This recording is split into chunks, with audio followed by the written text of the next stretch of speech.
life that I'm starting up because Well, we're live now. I don't know if you're hearing any of this, but Yeah, well, no, we're live now, and yeah, I'm sure my dog will bark at the most inappropriate time. That's what happens. Well, thanks everyone listening today. Thrilled to have Daniel French from Northpoint on today. Recently been appointed the CEO of Northpoint, which is very exciting. Had a lot of conversations with Dan and his team in the last few months, just even before some of them coming on at Northpoint about what you guys are doing and mindsets. And so I'm really excited about this conversation today, talking about Hell Yes, because of the transformation that's happening in the property management business. I'll call it lower density to be really broad about it, because we talked about Brian Killian a couple weeks back. And we're talking about how lower density would include scattered site, conventional BTR, and maybe even lower like garden style multifamily in terms of like that kind of like more complicated part of the business. There's going to be a lot of innovation this year. It's going to be wild to watch, and obviously it's going to be driven by operators that have innovative ways of looking at operations, and then being accepted with their clients and how their clients want to see a greater increase in NOI. We talk about Hell Yes customers. Obviously, in the context of SFR, it's kind of an interesting conversation, because not only do you have the residents that need to be paying the bills, but you've also got clients that you need to kind of like you got to win those clients to be able to grow the business. And so that's a little bit more complicated in SFR than it is in kind of conventional property management, because of the natural churn rate within client churn. So maybe we'll talk a little about that as we get into all the different things that are relevant specifically to SFR, the growth, and where Northpoint's at right now, where you guys are going. We'll cover up all that today, because like in the job of a property manager, especially in the SFR space, we got to win those clients. Those got to be Hell Yes, and we got to keep those residents, and they got to be Hell Yes too. So we kind of like scrum on that a little bit. This is brought to you by IRCX. IRCX is AI remote maintenance inspection software, helping you solve that problem remotely prior to dispatching that truck. And if you are on site, you can take a look at things. We'll speed up all of your inspections and drive a whole bunch of automation for you down the road. That's what we do. For everyone listening, if you're listening on the podcast, like and subscribe. It makes it easier for people to find us. If you're listening on the live, any of your comments you've got along the way, we love to hear them. They make it a lot. That's why the live is so interesting, is we can get some engagement from the folks in the crowd.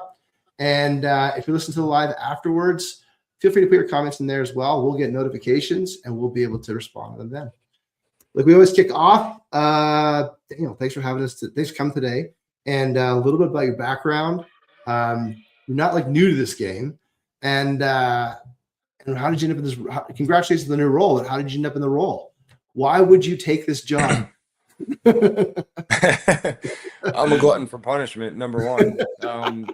Yeah. I love being live, by the way. My kids are in the background. It's like I have 4 kids, and they're off school today, so hopefully y'all can hear them. But if you can hear them, yeah, whatever. They're having fun. That's live. So yeah, that's why the joy of being live.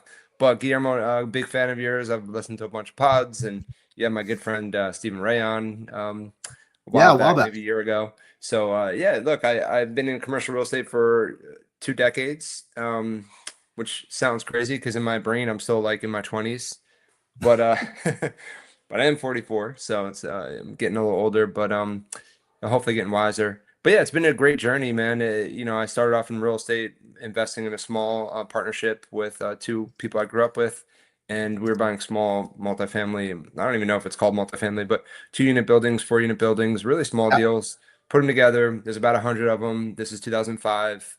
I'm pretty young. I'm in my early 20s, let's say 24, 25. Then think I'm really smart for a little while because it's going well. And then, of course, a great financial crisis happened, and I almost went personally bankrupt. So that's a genesis of how I know real estate from the ground up, is I had to go, we effectively as a partnership kicked out our property managers. They were bad actors. We were getting, cheated, and there was fraud, and, the typical stuff that really gives our industry a bad name. And we experienced it, and then so we took it over. So I've done my own leasing, all the maintenance coordination. I didn't have IRCX back then. Toilets, tenants, and trash. That's what people call it. What's that? Toilets, tenants, and trash. Yeah, pretty much. I mean, yeah, it was wild. I stood in court for my own evictions, slept in vacant apartments, and and I still had a full-time job. I was an elected official in my 20s for 7 years, elected in my hometown. So that was my journey. I was doing real estate. It was supposed to be on the side, and it became, yeah, just another full-time job.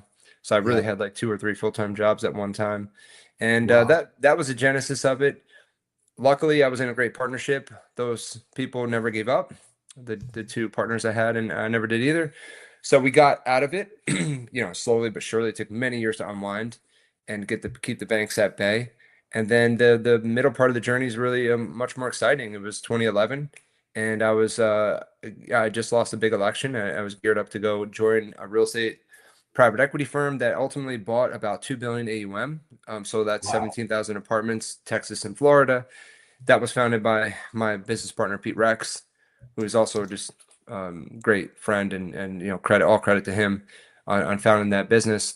But I became CEO in 2016 of that deal, and we just kept charging it forward. By 2019, though, we became net sellers.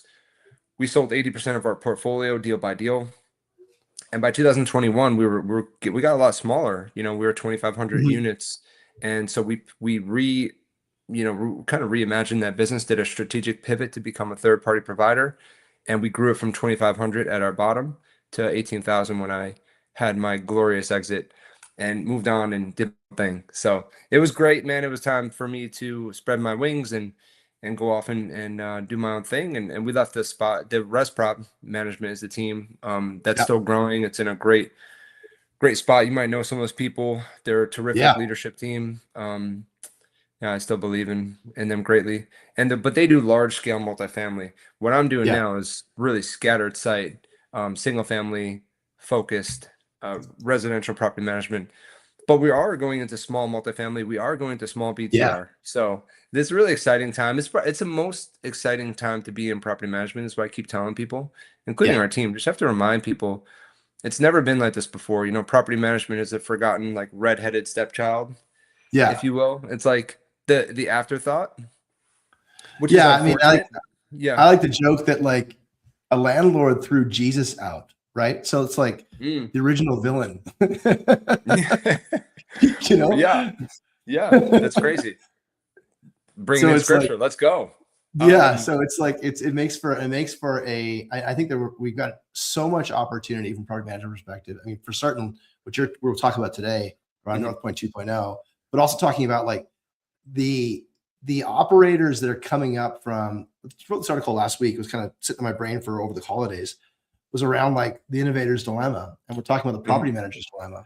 And it's this whole idea that like those that have we're moving into an operational excellence curve, mhm, and that curve, the customers that are seeking that curve have always been in the SFR space because of the nature of the business. And now multifamily is starting to feel that. But like, I don't know if those companies are oriented towards that. They're very lease oriented versus OpEx oriented. And I'm very curious to see what's going to happen this year because, like you mentioned, coming after that smaller end of multifamily, mhm. that's ripe for the picking when it comes down to operational excellence because those properties less than 150 units are really hard to manage with that skinny staff the way they used to do it. Yeah. And so it's kind of interesting to hear, you talk about it. Ryan was on last week from Renew, and they're going at it, and it's like it's happening everywhere, and it's kind of cool because like Mhm, the disruption is happening in real time.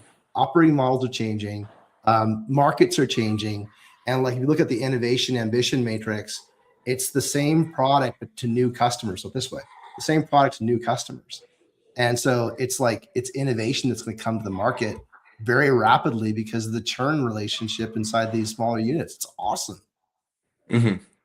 you know. Yeah. Yeah. Totally. Uh, Where should I pick up on that? And Well, there's so a yeah, lot so there. yes, now North Point. So how did you end up in North Point after a res prop? North Point was it was a journey. I mean, I took about a year where I was doing my own thing. I founded a couple things. I was looking at real estate private equity deals. Yep. I had a talent recruitment firm that I launched, and it's doing well. And I was looking at the private equity attention into the multifamily space. I was Yep. getting deep in with some of those folks, and just found it fascinating. the Mhm. consolidation that's happening. It's already happened now.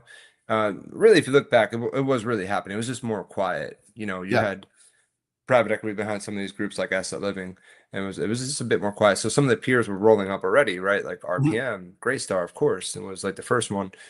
Asset Living has done a tremendous execution on that, but then you have these private equity brand name groups coming in and creating platforms where they want to go to 200,000 Yeah. effectively overnight, Yeah. which is really fascinating, and I think it's good for the industry. So I was doing some advisory work for those type of groups and telling my network about that, and then I got connected to the private equity group that is partnered with Northpoint as of about 2 years ago. Okay. And so I started consulting with them, and I just came in. I saw just massive opportunity within SFR. Mhm. Of course, my background's in multi, and my opinion there is like, I was asking people, well, as I'm entering the SFR world, who are the smartest people I can talk to? Put that Yeah. on LinkedIn. Got a bunch of people replying to me, and really smart people, like established, good people in the space that had worked for some of the giants. And they're like, yeah, so look, it's the Wild West.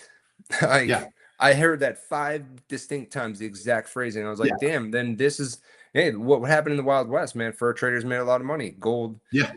people made money on gold or just selling picks and shovels out to the Picks gold. and shovels. Yep. It's like, damn, whoa, this is virgin territory. Let's go get it. So Yeah. I was like, let me take my expertise that I've honed within multi, which in my opinion, this is not even a hot take because I've said it a billion times now.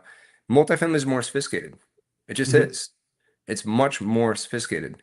And there has been established platforms that have been around for a lot longer. So that the talent level in multi is far superior to SFR.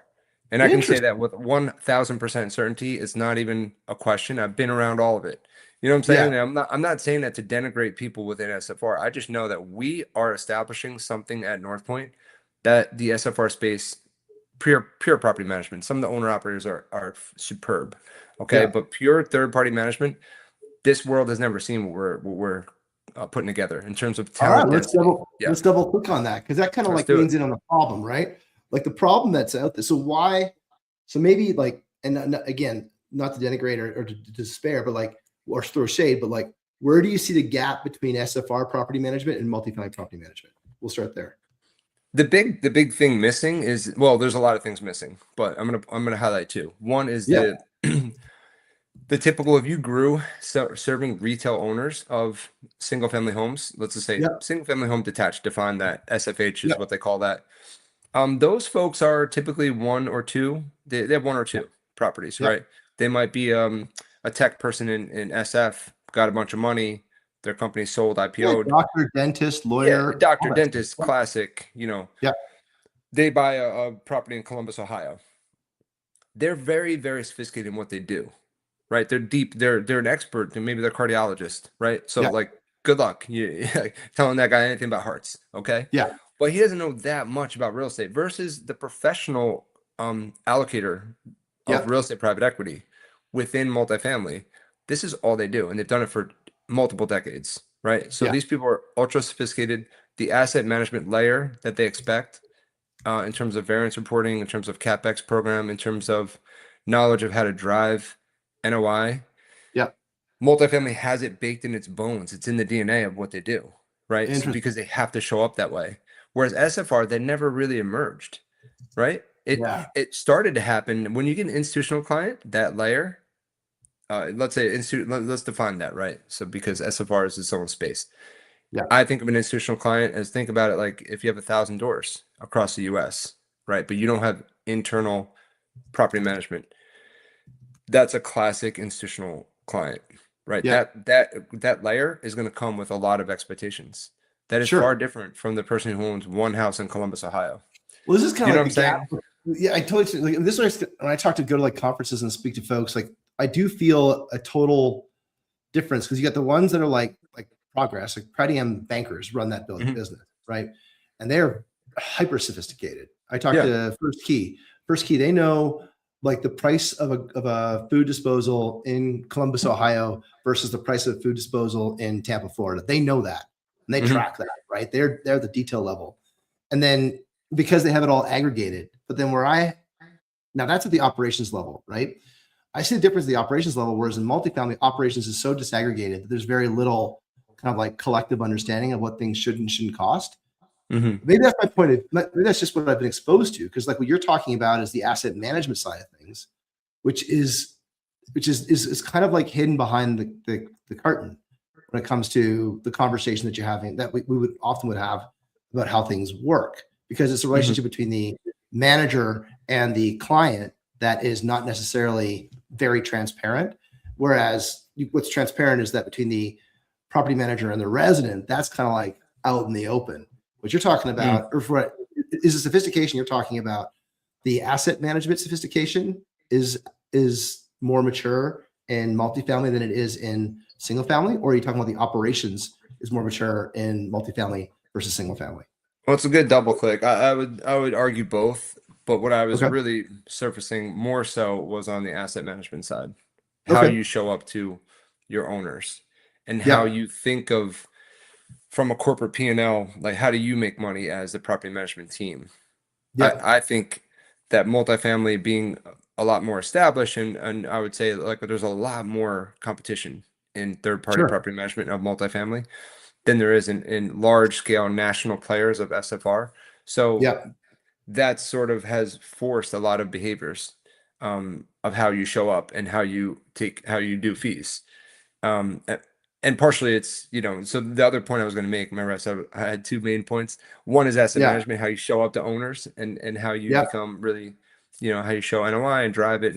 But the other point is how well do you, yeah, how well are you economically aligned? So, Yeah. Well, in, that's in, a great double. The economic alignment yeah, is a gap. for sure. Share Yeah. that a little bit. And well, the main thing, and you're an incredible resource here is that because you focus on maintenance, right? Like, and some of the surfacing of how Property. turns happen and everything else. But Yeah. the main problem is, I think, is maintenance, because in Yeah. multifamily you have you always have payroll that's on site. It's a Yeah. captive, Yeah. full-time team. Maybe if the classic thing, right, for people out there, if it's a 300 unit deal, you have three inside, three outside, is what they call it. Yeah. Like three, a property manager, Yep. assistant property manager, leasing person, then you have maintenance super, two techs, six, Yep. one per 100 unit. That's typical Yep. math.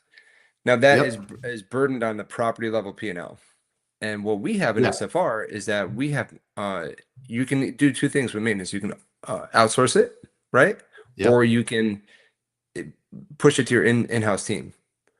When you push Yep. it to your in-house team, you kind of have you're a mismatch with the principal agent problem is there, because the owner Yep. wants the lowest cost and you want to cover your cost and make a slight margin. Yep. So, we collectively, Northpoint is challenging this whole paradigm, but collectively, property managers in SFR are at odds with an owner. As soon as you roll the truck, you're at economic misalignment. Disadvantage. Now, what's interesting though about that, like, so to kind of add to the conundrum, I don't think this is a Mhm. counter, but more to add to the conundrum is that you don't have to go too far to find examples of where for-profit operations well exceed the performance of cost center operations. Mhm. So to operate maintenance, and maybe we can drift into this a little bit, but to operate maintenance as a profit center, I have yet to see where that underperforms relative to maintenance as a cost center. And so I get your point is you feel as though you've got an agency problem, the fact that you've got a business that, now maybe not you, but like there is property managers that have a maintenance business that makes profit. And that's the Mhm. chief property profit engine for that property manager. Because maybe you're getting 6% or 4% or 2% on your rent, and then you're picking up the rest inside maintenance. But that is the business. Like when we look at and you can go from like the biggest factories and mines and refineries in the world. And they have Jacobs, Bentall. They've got all these big engineering and EPC firms that all do that custodianship for the asset owner. So I don't. Well, it may feel like there is a out of alignment. That feels more aligned than operating as a cost center, where it's just that I don't even know. So it's, Mhm. if you can double click on that a little bit and just kind of share like that like when you talk about the alignment piece, and we could talk the whole show about this, like Yeah. seeking alignment between the client and the property manager and the resident, the three-way match feels like you only choose two. So how are you thinking about it that way? Yeah, Guillermo, you're right to point out there's so much nuance. We could do the full show right here, Yeah. just on alignment of maintenance only. It's really a deep vertical, and there's a couple things here. I totally agree with it. What I think I'm picking up from you is like it's not a problem to have what I would call the profit motive. This is capitalism, right? We need the profit motive. What you need to do though, if you're rolling the truck on your own, pushing it to an in-house, like I think about it like a routing engine. Something comes in a work order or a turn or a CapEx project, it comes into our platform, let's say, and then you have a decision node. Do you push it out to outsource vendor work, or do you do it in-house? You should do it in-house when the cost to the owner is lower than doing outsourced. That's correct. Right. So, and then you're entitled to a fair profit margin, not price gouging. Right. So totally you need agree. to have the routing engine built, and then you need to have a really transparent. This is not built yet at Northpoint, but we're skating toward it. Let's say you have to have a transparent pricing engine would be the ideal, in my opinion. I've dealt with this a lot because I was involved with 10 real estate technology products that I was helping to incubate and launch and provided seed capital to. So I was second chair with all those. So I'm not technical, but I've been around the product management side and the ideation side of a lot of these problems. So I'm really excited to go after it.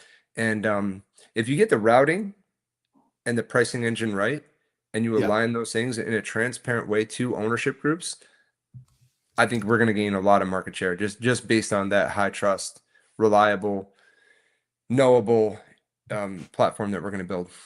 So let's chat about that routing gap. Like, so where do you see the opportunity in routing being optimized? Because like obviously, if you get the routing, if you get the body of work wrong, routing becomes complicated and full of guesses.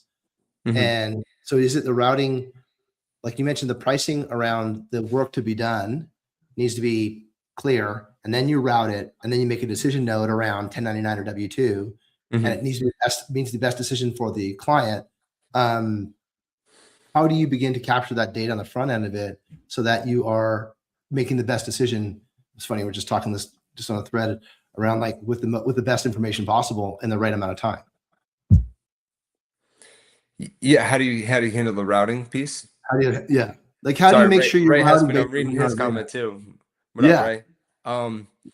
So the routing piece, even that it might be its own episode, right? There's so many smart people going after this, and I think what you need to do, if it starts with a good scoping, you have to scope the project super well. And here's where AI is very exciting, and what people like you, I think, are going after is, using your camera or a video, and it just like kind of it'll help you,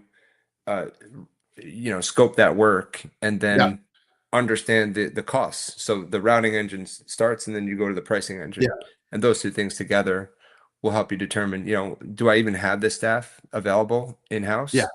Because speed to turn is super important too, and so is speed to work order. So the quicker you complete a work order for a resident, they're happier, right?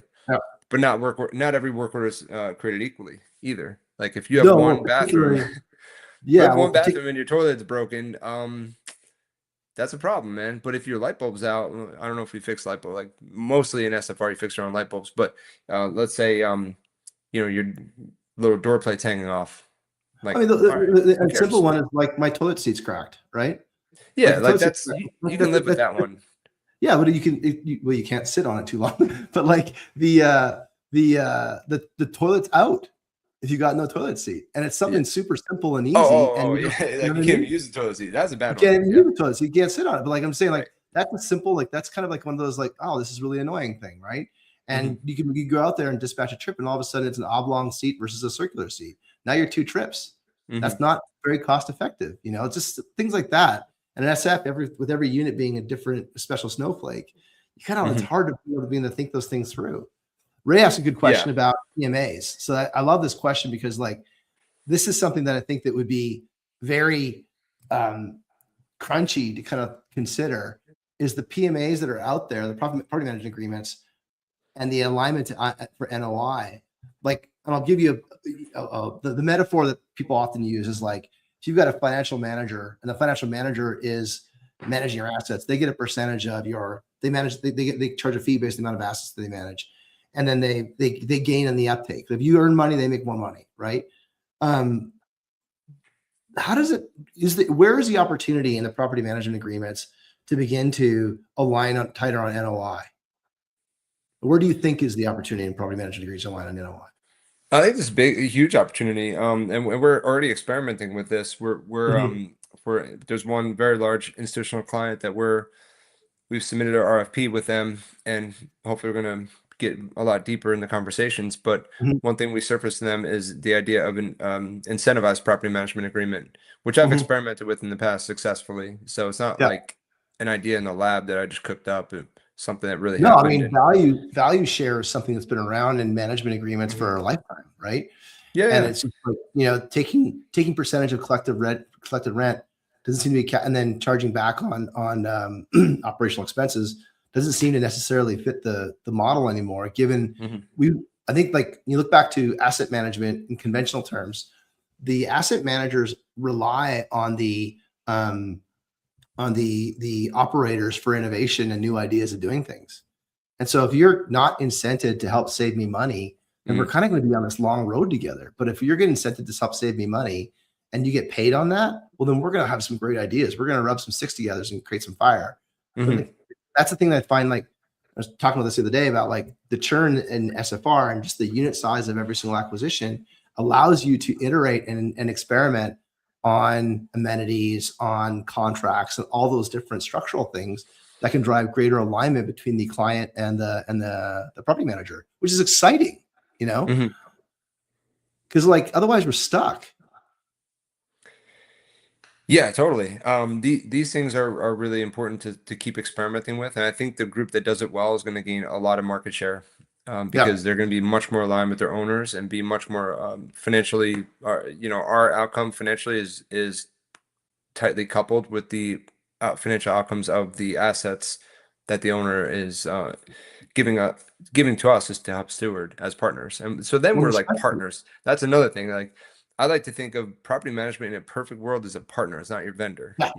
This is a real true partner who brings absolute expertise. They want to drive the bus, instead of the typical owner or asset manager that doesn't trust these SFR pure third-party management groups. They'll just get in and start driving the bus for you because they don't trust you. Yeah, and they're right not to, because the level of excellence is not there. It's kind of abysmal. There's a lot of let's just call it out. There's a lot of low-hanging fruit, right? Right. So yes, we are experimenting with that. One last thing I'll say is, most of these agreements are you get 100% of the leasing fee, and then you get 50% of the renewal fee. So if you're just in SFR, like if you're just thinking about that alone, then you're almost incentivized to let that thing not renew for now, because maybe you make money on the turn if you're doing it in-house with your maintenance team. So all right, all the turn work, I'm making 15, 20%, maybe whatever your margin is that you're trying to get, and then you get 100% of the leasing fee. So. But really, as an owner, most of the time you want that person to renew. If you're a smart owner, I mean, it depends on the market. But you'd rather not have to pay that. I mean, like in SFR, the expense on a churn is pretty significant. Like the margin, like the yield on a property is like what, 7 to 10%, somewhere around there these days. And the cost of not having that unit rent, and Ray's on listening here has done a great paper on the cost of all that stuff, right? And adding it all up, it's like 5 or 6K. If you consider the yield on a property and you're taking a 6K in the pants, like you're like 9 months before you have payback on that term. Like you're not even above water until you're until you're into the renewal phase for that next that unit. Like that's just tough economics. Like you don't make. I think I was talking to some folks at a big one. Like they don't really make money unless the resident's been there for at least 18 months. Yeah. So they're super, these guys are vertically integrated. They're super incented to make sure that resident stays, and it's a totally different resident experience. So it makes for interesting conversations, especially when you start making those pitches to multifamily, right? Because they will not be familiar with that kind of contract arrangement. and they'd be Right. probably quite excited to change if there's all of a sudden someone who's presenting a genuine partnership opportunity. Hmm. You know, Yeah. You mean the incentivized property management agreement? incentivized Yeah. property management. Yeah. Yeah. Have you seen a I lot think of that's that? going to be a game Like, would you changer. say? I mean, It won't be for everyone. Some people will want standard ones, but I think it's going to really resonate with folks. well, particularly if you're a remote like a remote owner, right? You've got to figure out, since you can't go see the property, it's very inconvenient to go see the property. You want to have some sort of alignment, because otherwise it's just a price taker, and they're just taking the costs away from you that you otherwise don't know if you could have made more money on. Like, you really want a trusted advisor that's in the same boat with you. And if you don't, you're kind of like it's a big dollar item, you know? Yeah, no, I think transparency is one of the key words. You know, there's Yeah. a lot of when there's mystery around what's happening out there. That's when owners really their temperature goes way up, and they're like, "What is that? What is happening?" You know. Yeah. And I was telling my team, you know, I re kind of published to them something that was in my head from a long time ago. It's like doctors, very famous study, the doctors that get sued more often in malpractice suits, they do Yeah. certain things different from the doctors that don't get sued. The doctors Interesting. that don't get sued, yeah, there's a famous study from 1997.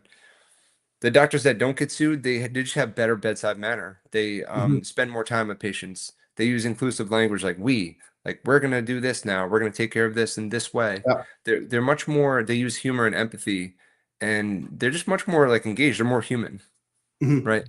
And the ones that get sued more are just like very flippant. They're just like in and out. Yeah. They don't, you know, they treat you like a number and they're gone.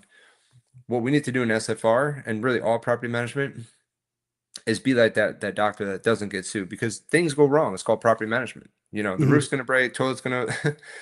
gonna People jam involved. up, food disposal thing is gonna go crazy. Yeah. Guess what? It's just that's every single day.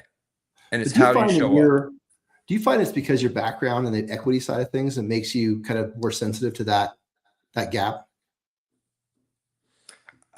I think so. Yeah, yeah, absolutely. Yeah, totally. Right? I think, Because you, you know, showing up to capital, both on yeah. closing capital and then when something goes wrong, Yeah. you got to go report to capital. It's called Yeah. investor relations. And when things go Yeah. wrong, that's when people really stand out because a lot of the bad ones they hide, right? Yeah. They go to good news, they try to obfuscate. And Yeah. I've always learned and been taught that bad news first. Yeah. You got to go bad news first because then the And owner is going to be like, okay, I trust you. Now, if you don't have a plan to go fix the bad news, then that's not good either. So bad news first, and then here's my plan. here's my plan. Yeah, totally agree. And I find it, what's interesting, that conversation is also has implied accountability, right? Like, when Mhm. you go blame, like, if you go assign a plumber to do some work and they screw up, and then all of a sudden you're blaming the plumber rather than being accountable for that decision to assign that plumber, then you're just deflecting what is your accountability, and that creates a frustrating relationship with that client, and they're Right. not going to trust you for the next time you're doing that routing, right? So it gets back Mhm. to that same problem as before, is that the core part of the P&L or expense, or the uncontrollable expenses is in that maintenance side of things, and I'm trusting you with, as a fiduciary, around where my money is going to be spent. I want to make sure that you're doing it the best way possible that optimizes for both of us, and I'm okay if you make money doing that, but I just don't Yeah. want you to take advantage of me. Right. Exactly. You know. Nailed it. So when you take a look at the market for who you guys want to sell into, who do you find is best aligned with this new way of thinking? What type of ownership groups? Yeah, yeah, I don't know. I think we'll have to experiment and see, you know, right. but certain things I do know, right, Mhm. is let's just take small multifamily and I would define small multi as like 80 units and below. So Okay. let's say 20 to 80 units is probably even or 10 to 80 units. Yep. That is some people call it the missing middle, like that Totally. it's a ton of apartment stock in the US. Mhm. And especially in like older cities, they built like smaller apartments in Yep. infill Midwest. locations. So they're Midwest. older, they're harder to manage, and there's typically like a few local operators that do it, but there's no one from a national scale standpoint that's doing it super well. And Hmm. I think expertise around how to go handle the complexities of that, because you don't have the on-site staff. Yeah. So if you can handle that, and I think SFR groups are very well positioned to go up the channel to small Oh, multifamily versus complete. big Greystar and other firms. It's very hard for them to come down. That's the innovator's dilemma, Yeah.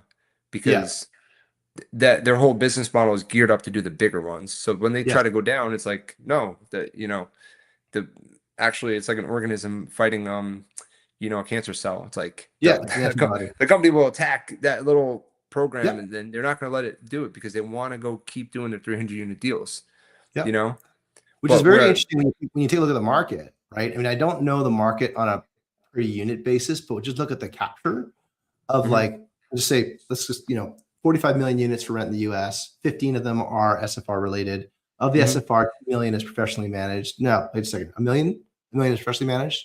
Sounds And right. then Yeah. and then in the of the remaining 30, 2 million of that is professionally managed, roughly. Maybe it's 3 million now, but roughly if you look at the 4 million of 45 million is professionally managed. The rest of it's all kind of like mom and pop. And so you take You a look at imagine that that? Yeah. market penetration, you're looking at 9%, 10% market penetration for professional management.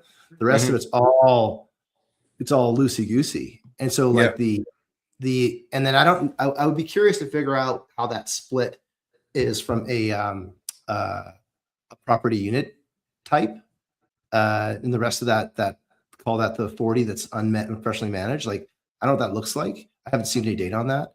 But take about the opportunity to capture the market. Like, property management is, these properties need to be managed, right? They are being managed by somebody right now. And it's gotten much more expensive. There's so many economies of scale that you can start to achieve that I expect that and you're seeing this, Don Beveridge writes about this quite a bit, that there's more people that are moving to choose third-party fee managers to manage their properties than ever before. So as that Hmm. market gets big, as that 40 million that are unmanaged begin to kind of like become professionally managed, like, just consider the amount of market that's out there to be captured. Like, it's like 90% of the market. Like, it's wild, right? Right. That Right. would select it, that would be, I would say, compelled or interested in having a conversation about taking the toilets, trash, and tenants headache off their shoulders. Yeah, I want to just capture that and put that on our pitch decks, and well, because we are private equity backed, but Yeah, but you're right. I mean, this is the second reason why it's so sexy to be in property management now. The yeah, first is that it's more interesting. AI workflows and better tools, and yeah, people building into the space has made it far easier to run these deals, and the different workflows. And we've only just begun to see that with AI yeah, accelerating so fast, and it's going to go crazy. But the second thing is what you said, consolidation, and I think that's good for everyone. It's good for owners to get more mhm, let's say, options within the marketplace to go choose from. So yeah, competition's good for them. It drives better outcomes for the ownership groups, better for residents. I think this is very well proven. Fair yeah, housing stuff goes down. Things get fixed quicker. There's more transparency. yeah. People just Well, get taken care of better, and it's so everyone wants to beat up on like some of these bigger shops, but these big shops are showing the way. They're showing the way toward better property management, which yep. leads to better outcomes Well, and to your point, and for then at the humans. end of it all, like, why are we all in this business? Because the asset needs to be managed. And so Hmm. how you kind of like start the conversation around that asset management opportunity to be able to actually bring not just professional operations and execution to management, but also professional asset management, which is going to change the data that's needed to acquire to be able to do it. Because you're not just responding now, you're actually being predictive. You're being, I don't say, preventative and predictive seems a little bit the wrong words, but you're being proactive about the approach to managing the asset and managing the Hmm. capital expenses, the roof, all those things, versus just responding to tenant complaints, right? Versus tenant requests. Yeah. Yeah, you're exactly. Again, please let's just clip that and put that on our website somewhere. But basically, it's a difference of like a lot of people thought of property managers as, oh, that's my admin. Yeah, Yeah, whatever, they handle the admin stuff. It's like, no, I want to be your trusted fiduciary. I want yeah, to tell you maybe when it's a good time to sell, even, even though it yeah, doesn't behoove me. I'd rather keep the property management fees, but maybe I need to surface to you hey, here's what's happening in your market right now. You live in SF. Here's what's happening in Columbus. Yeah. Or you should be thinking about, because of your comp set, putting in a new kitchen, doing Yeah. stainless steel appliances. This is what multifamily does Yeah. every single day. You know, it's Yeah. like every day you gotta think about, you have the NOI ticker in your head. Yeah. Should I do the appliance or don't do the appliance? Should I do the renovation package when this person moves out or don't do it? How Yeah. much more can I get? What's my comp say today? Plus 350, do it. Yeah. Plus 100, don't do it. Yeah. Like Yeah. this is just so it's just so rote within multifamily. They know how to do it. SFR does not know how to do it. This is why we're gonna go. This is why we're coming for the crown. We are Yeah. coming to be the #1 in SFR, hands Yeah. down, bar none, in pure third-party management. I understand there's good players in the Invitation Homes and whoever, but Yeah. in third-party management, we're going #1, no question about it. I love it. I mean, and so like in your mind, what does #1 feel like for units perspective? Like what's that look like from a cap We rate? want to go 40,000 in 4 years Yeah. from about 5,000. Yeah. So that's And it's, be incredible growth, you know. yeah, when you consider that that doesn't necessarily mean you're taking away from everybody else. There's just so many that are unmanaged. Yeah, Not no, look, perfect. I It's a want combination everyone of to both, do right? I want everyone to do great, you know, Yeah. because it actually makes our job easier when the Mhm. whole thing professionalizes. Like when Greystar became 1 million units, that didn't hurt anyone. In fact, Asset Living became 500,000 because Yeah. it's a power law. Like once the Yeah. top goes, it's gonna Pulls level up everyone. it pulls everybody, right? It's like Exactly. a Yeah. suction. Like So what's the second that they're a plunger? It pulls the mhm. whole audience up, and there's more units being managed professionally than ever before. And so like that Right. that has that knock on is going to happen inside SFR. And so it's exciting to have the Right. conversation, say 40,000 units. Because, like, I don't know if you read the book, Dan Sullivan's got a book called 10X is Easier Than 2X. No, Like, I've always heard great it things. is worth reading Yeah. because he gets into the point around, in fact, I'll have it sent to you. Okay. He talks about Thank like you. when we think about things in 2X, we tend to think about the grind to get across that finish line. When you think Mhm. about things in terms of 10X, like 40,000 units, you stand back and you go, wait a second. These things are not practical to consider. But let's think about this a new way. If you think of things in 10X, you tend to force yourself to think of things in a different way because the manual way just is going to burn out, right? That cog is just not going to work at that speed or those whatever. Right. And so the standing back and considering 10X model versus a 2X model. This is something Matt Whitaker at Evernest talks about the same thing, is that it Yep. forces you to think about, okay, like there is not an abundance of maintenance techs all around the world in all of our markets. There is not enough people to do all the coordination of 40,000 units. So what's our AI workflow automations look like? There is not enough people to do this and that. Like it's thinking about how can I optimize the experience for the client, like you talk about the asset management piece. How can I optimize it for the resident, and then whatever partners I need to do, your team, and then whatever partners you need to activate in the kind of like fringe markets, because it's got to make money for everybody, and that in order to be successful at that 40,000, because like then you're pumping in terms of like a volume perspective, and just the entire ecosystem of a 40,000 unit managed property. That's like billions of dollars of overall capital being managed, in addition to the expenses that are being run through it. And so you think about things with those 10X mentality, you begin to rethink the things that you're doing on a day-to-day basis. And this is where the opportunity is today. I mean, like with AI, it's just wild things that I don't even think about that it can do.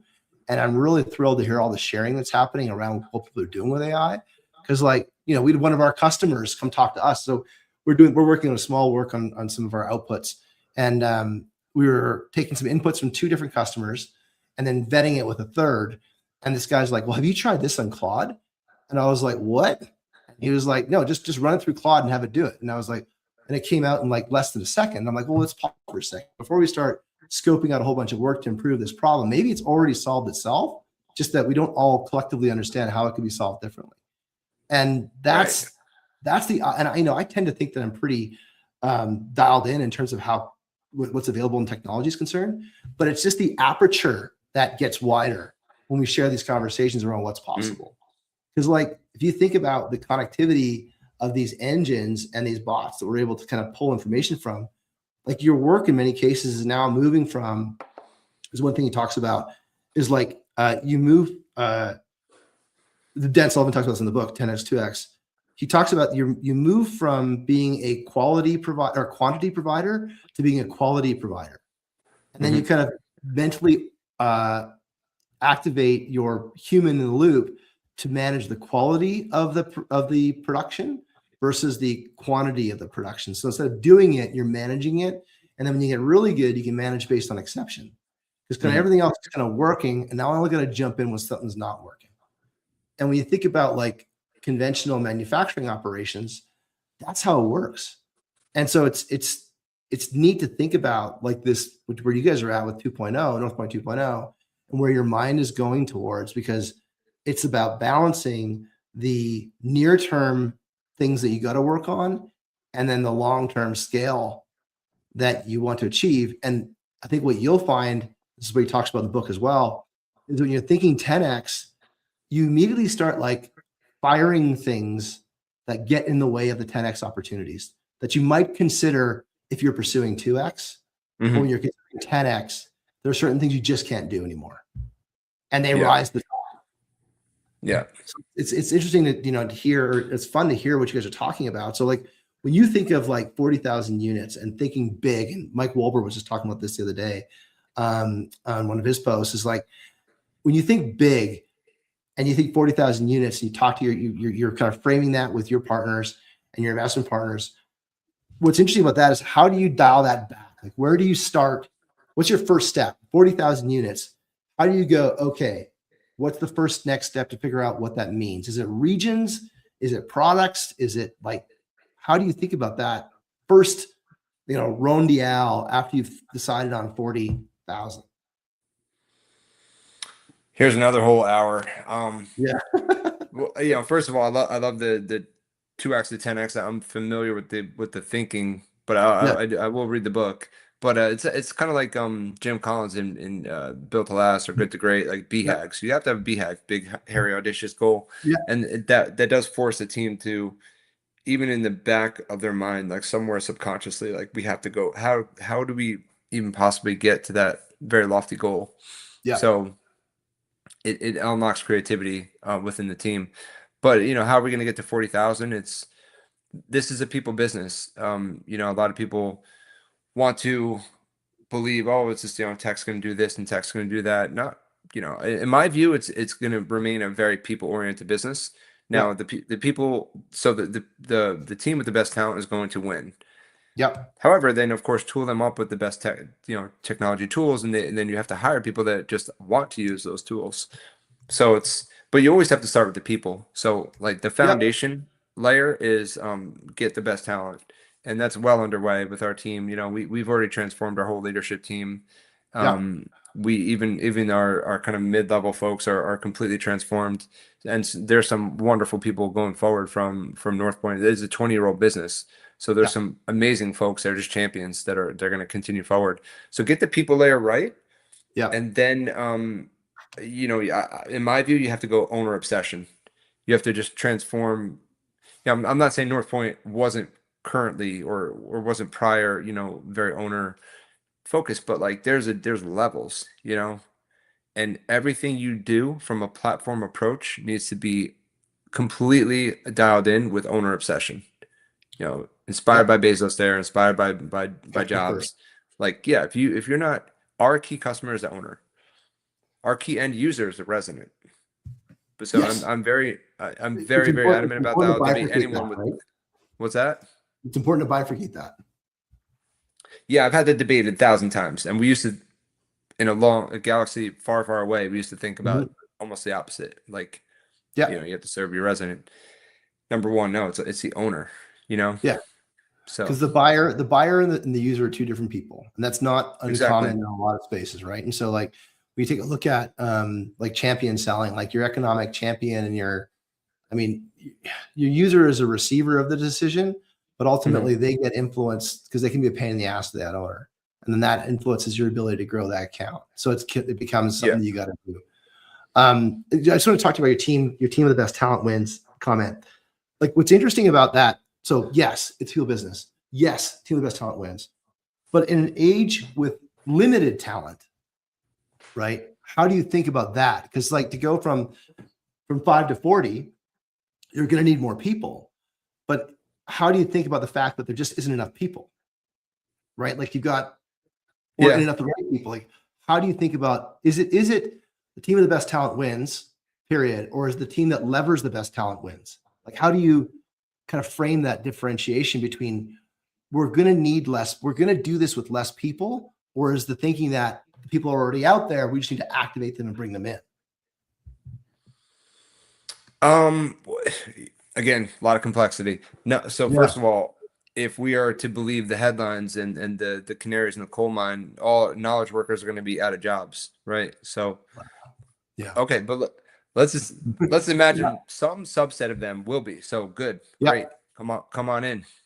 Come over here to Northpoint. Water's warm. Yeah.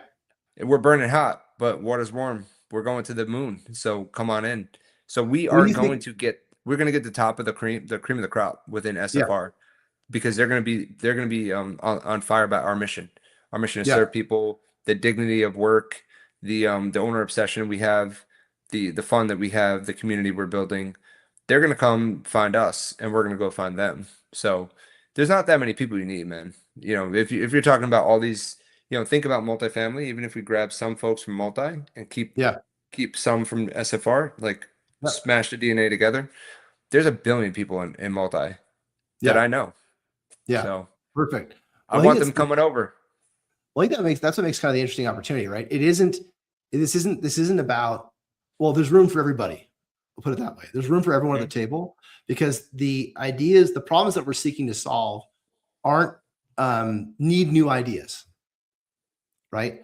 Like folks from military, folks from multifamily, folks from operations, different environments. Like it's about a logistical problem that has a cost function to it and a profit motive. And how can we find the best kind of people with that kind of background so we can have original ideas around solving the problem? Because to get from 5 to 40, I mean, already that the things that got you to 5 aren't going to get you to 40. And so what things do you need to kind of like activate to get you to 40 so that you can get to that number? Yeah, you have to build a ton of scalable systems, and they're gonna, almost every 3 to 6 months, I've been telling the team, you're not gonna recognize our company because we're gonna go break what worked even 3 to 6 months ago. We're gonna break it and build it again, break it and build it again, and then you just scaffold up, and it's gonna be some pain. You don't scale without. There's no perfect scale like, oh, everything went great. Yeah, I mean, but you have to just show up for your owners and make sure they don't feel that. You keep that pressure internal. You don't let them feel the. I think that to give yourself some permission, I don't see it as being things that break. I mean, if you don't learn from it, things broke. But ultimately, the scientific theory is based on experimentation, and that's how innovation occurs. And so you take the approach of, hey, we're going to give this a shot. This is what we expect to see, and it may break. And here's the two different, maybe binary or multivariate outcomes. But if it ends up this way, this is a huge win. And if it ended up this way, we're going to call that a lesson. And we're going to retrospective on that and make sure that we're in a position to win. And what's interesting about innovation, you take a look at the kind of like the innovation ambition matrix, it's actually the mistakes that create opportunity for the wins. Like if you don't make that collect and capture that learning on something you tried, I think comes to mind at the moment, then you're going to limit yourself in the ability to go for the win because it's actually the compounding of lessons that creates the win. The win is just an outcome that may have had chance related to it, may have been circumstantial, but it's the lessons that you learned along the way that create the outsized outcome. Otherwise, it's just, you're just doing it. You're just kind of like hoping for wins all the time. It's not practical. I think that's exciting to talk about like how you guys have defined it as saying Northpoint 2.0 and like, we're going to do something different. And this is going to feel different and look different. And we're transforming, and you're not just transforming yourselves, you're transforming property management. And the message, the outside message that we're going to do this different because it's a different world. That's exciting to hear. Yeah, I don't disagree with you. I think you're kind of describing creative destruction. you know? 100%.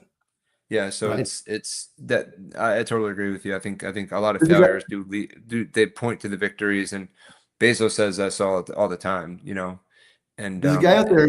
There's a guy out there called Sean Kanungo. I worked with him, and like he's huge now. He talks mhm, about he's got a book out there called Bold, and like he talks about we worked at Deloitte together. Actually, was on stage together, which is embarrassing considering my quality of professional speaker, and he is like a superstar now. But like he talks about he tries to fire himself every day, meaning mm, that like when he goes into work, he's like, what do I do today that I need to fire myself on? And that approach of like cannibalizing the work that you do, creative destruction, all that approach of like, I'm going to embrace change so feverishly that my intention is to my job on January 1 and my job on December 31 are two different jobs because I've been actively seeking to fire myself on a day-by-day basis. And that is like a that's conviction. powerful. Right? It's totally powerful. Like Yeah, it it was is. Sean Yeah. a long time ago, and it's never left me because Hmm. you're actively seeking to replace yourself and actively seeking to replace your work. You're forcing yourself to try and find a new way to do it, and Yeah. you're just restless with the status quo, and that's kind of creates that kind of outcomes that we're all seeking to achieve. Yeah. Kind of at the top of the hour here. I know we got a lot of time here. So when you talk about your career and where you've been and how you come along, what kind of advice would you give yourself throughout your career or a younger Daniel when you first started out about that you learned up to this point? Choose the right partners, number one, Oh yeah, including choose the right spouse. yeah. It's key. Like I'm Good so shout grateful out. to my business partners, but Save yourself also there. also to my wife. Yeah, She's wonderful, and she's my champion and my rock. And I'm able to do a lot of.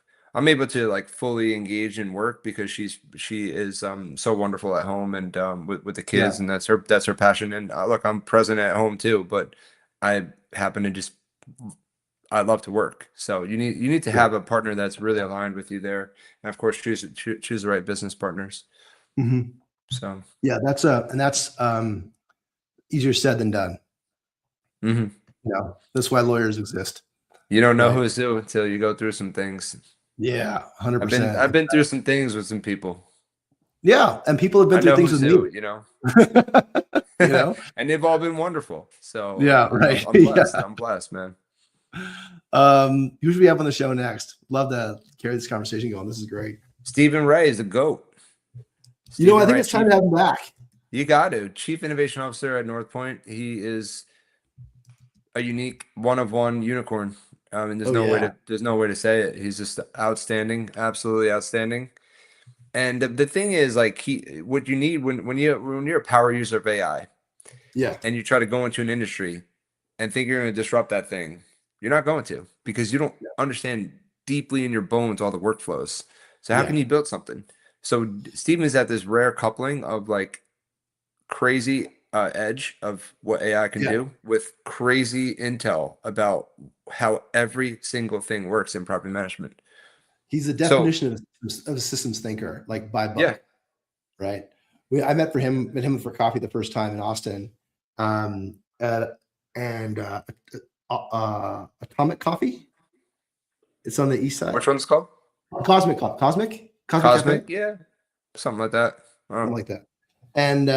And I had like 15 pages of notes Hmm. after our first conversation. And I was like, whoa, like I had to like kind of like just Hmm. decompress from the conversation because my mind was going 1,000 different directions. It was awesome. Yeah, Yeah, I I'll had reach the out same there. experience with him. My first copy was the same way. That was like 12 years ago or something like that. So, Yeah. Yeah. Well, we'll get it. We're working on an article together right now. mhm. Hoping to have it out this weekend around statistical analysis of maintenance processes. It's really sexy. Sounds like, yeah, But yeah, I'll tee him up. He's awesome. Well, thank you everyone for joining today. Thank you, Daniel, for all your thoughts and my pleasure. inspiring conversation around 5 to 40. I think that's fantastic.